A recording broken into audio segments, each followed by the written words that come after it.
हाय, मैं हूं सीए गौरव सब्रवाल, ए team commerce academy Indore से। और इस वीडियो के अंदर हम बात करने वाले हैं कि सर एक एसीसीए या एक सीपीए इंडिया में रहकर प्रैक्टिस कर सकता है कि नहीं। आइए देखें।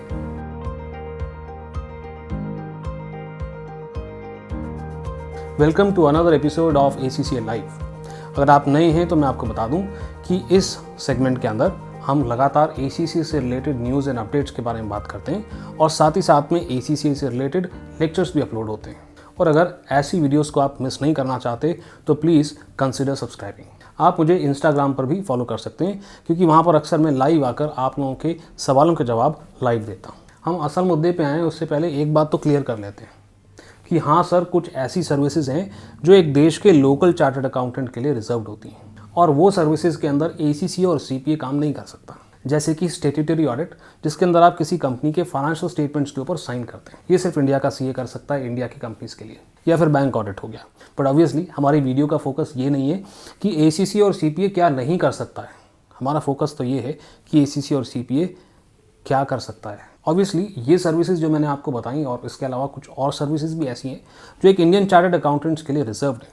मगर इसके अलावा कितनी सारी ऐसी सर्विसेज हैं जो एक एसीसीए और सीपीए इंडिया के अंदर रह करके प्रोवाइड कर सकता है। अब इन सर्विसेज के बारे में या तो लोगों को पता नहीं होता या फिर उन्हें लगता है कि नहीं, स्टैट्यूटरी ऑडिट और बैंक ऑडिट और टैक्स वगैरह के काम ये कुछ ऐसी ही चीज़ें हैं जो एक सीए को बहुत ज़्यादा पैसे कमा कर देते हैं, शायद दूसरी सर्विसेज में इतना पैसा नहीं।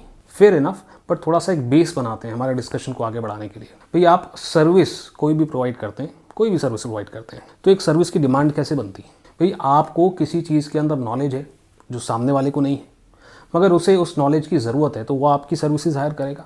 या फिर उसे नॉलेज तो है मगर उसके पास समय नहीं है, उसके पास कुछ और ज़रूरी काम है जो वो करना चाहता है, तो वो इन कामों को किसी और को करने के लिए दे सकता है। या फिर एक कंपनी को ऐसा लगता है कि जो काम हम खुद यहाँ पर एम्प्लॉयज़ हायर करके कर सकते हैं वो कोई और व्यक्ति कम पैसे के अंदर हमारे लिए कर सकता है और ज़्यादा एफिशिएंटली कर सकता है, जिसे हम आउटसोर्सिंग भी कहते हैं। आप बोलोगे सर क्या एलिमेंट्री बच्चों वाली बात कर रहे हो, ये तो हमको पता ही है। बट आगे के डिस्कशन के अंदर ये बात को एस्टैब्लिश करना बड़ा ज़रूरी था, आपको एक आइडिया देने के लिए कि एसीसीए और सीपीए वही सब्जेक्ट्स पढ़ते हैं जो एक चार्टर्ड अकाउंटेंट भी पढ़ता है और इन लोगों का नॉलेज भी कोई कम नहीं होता। तो अगर आप एक स्टूडेंट हैं जो एसीसीए और सीपीए परस्यू कर रहे हैं तो आपके पास भी बहुत बड़ा स्कोप है। कुछ एग्जाम्पल्स मैं आपको देता हूँ। ऑब्वियसली ये कुछ एग्जाम्पल्स हैं, इसके अलावा भी कई सारे ऐसे काम हैं जो आप कर सकते हैं। Hundreds of services that you can provide. But मैं कुछ ऐसी सर्विसेज के बारे में बात कर रहा हूँ जो शायद आपने सुनी हो, या फिर ऐसी सर्विसेज के बारे में बात कर रहा हूँ जो ज़्यादा पैसा कमा करके देती हैं हमको। पहला एग्जाम्पल मैं देता हूँ, investment banking services. Investment banking services ऐसी सर्विसेज हैं जो हर कंपनी अवेल करती है। अगर वो कंपनी बहुत अच्छा कर रही है तो अपने पैसे को सही जगह इन्वेस्ट करने के लिए उन्हें इन्वेस्टमेंट बैंकिंग सर्विसेज की ज़रूरत पड़ती है। और अगर एक कंपनी अच्छा नहीं कर रही है और अपना लोन वगैरह समय से नहीं पे कर पा रही है तो भी डेप्ट रीस्ट्रक्चरिंग जैसी सर्विसेज इन्वेस्टमेंट बैंकिंग के अंदर ही आती हैं। यानी कि ये एक एवरग्रीन बिजनेस है और ये बिजनेस यस स्टैट्यूटरी ऑडिट से भी ज़्यादा पैसा कमा करके देता है और बहुत इंटरेस्टिंग है। वैसे ही आप तरह तरह की कंसल्टेंसी सर्विसेज प्रोवाइड कर सकते हैं। जैसे कि कोई कंपनी ग्रो हो रही है, उस ग्रो होती हुई कंपनी को अपने काम को सिस्टमैटिकली कैसे करना है, इंटरनल सिस्टम्स और कंट्रोल एस्टैब्लिश करने में आप मदद कर सकते हैं। और एसीसी और सीपीए एक ऐसा असाइनमेंट भी कर सकते हैं जो एक चार्टर्ड अकाउंटेंट इंडिया में रह के नहीं कर सकता, और वो है आउटसोर्सिंग सर्विसेज। आप बाहर की कंपनियों के, फॉरेन की कंपनियों के काम इंडिया में बैठ करके कर सकते हैं। जैसे कि किसी यूके की कंपनी का अकाउंटिंग वर्क या टैक्सेशन का काम या पेरोल का कैलकुलेशन। अब ऑब्वियसली ऐसे असाइनमेंट्स लेना आसान तो नहीं है, बहुत मुश्किल है, बट हाँ ये ऑप्शन भी एक एसीसी और सीपीए के पास होता है। मगर मेरा ऐसा कहना है कि इन चीज़ों तक आप लिमिट क्यों कर रहे हो अपने आप को। आप एक एंटरप्रेन्योर की तरह काम कर सकते हैं। जैसे मैं एजुकेशन सर्विसेज प्रोवाइड कर रहा हूँ, ऑनलाइन पढ़ा सकते हैं, ऑफलाइन पढ़ा सकते हैं, अपनी नॉलेज और अपने स्किल्स को लोगों में बांट सकते हैं। या फिर आप किसी और फील्ड के अंदर बिजनेस कर रहे हैं, परफॉर्मेंस मैनेजमेंट, कॉस्टिंग, कुछ ऐसे सब्जेक्ट्स जो एसीसी और सीपीए के अंदर भी होते हैं जो आपको आपके फैमिली बिजनेस को बेटर तरीके से मैनेज करने में मदद कर सकते हैं। ये तो कुछ एग्जांपल्स थे।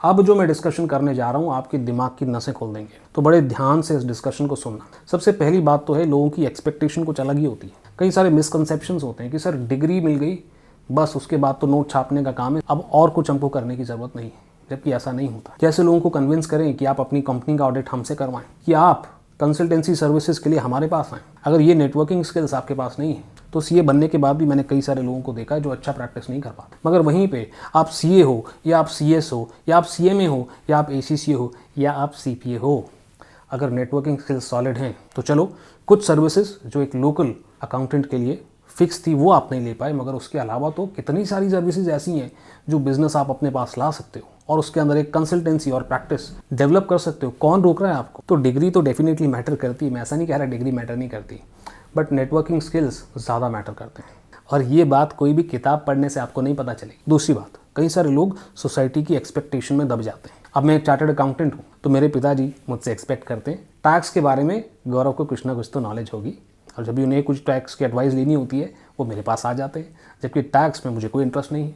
मैं खुद की रिटर्न मेरे किसी चार्टर्ड अकाउंटेंट से करवाता हूँ और जब भी ये बात मैं किसी को बताता हूँ ठीक आप ही की तरह वो सरप्राइज हो जाते हैं, और ये कैसे सीए हैं, टैक्स नहीं आता इनको, टैक्स तो आना चाहिए, है कि नहीं? और इन्हीं एक्सपेक्टेशंस के तले कई सारे चार्टर्ड अकाउंटेंट्स दब जाते हैं, मगर वो ये नहीं जानते टैक्स के अंदर कंपटीशन बहुत है दादा।